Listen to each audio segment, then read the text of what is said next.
High কমিশনে ঢুকে জাতির পিতার ছবি নিয়ে অপমান করেছে, এত সাহস কোথা থেকে পায় আমি জিজ্ঞাসা করি।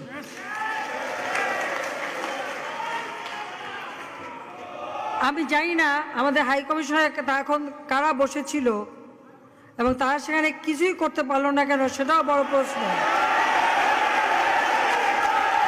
আর আমি আমার প্রবাসী যারা বাঙালি, না আমার প্রবাসী বাঙালিদেরও আমি বলবো যে যারা এই ঘটনাগুলি ঘটিয়েছে তারা চলাফেরা করে না, তাদের দেখেন না।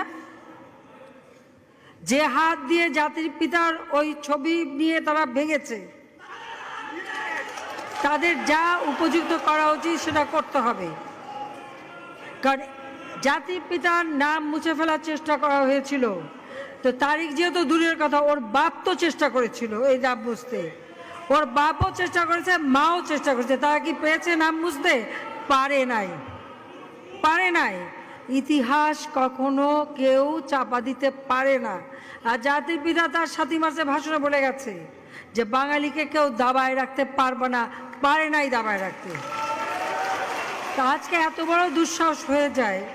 হ্যাঁ, আমি প্রধানমন্ত্রী এসে আমারটা যা করুক ওটা আমি কিছু মনে করি না, কিন্তু তিনি আমাদের জাতির পিতা, যে আইন আছে সেখানে হাত দেবে এত সাহস কোত্থেকে পেল? তারেক যে ভুলে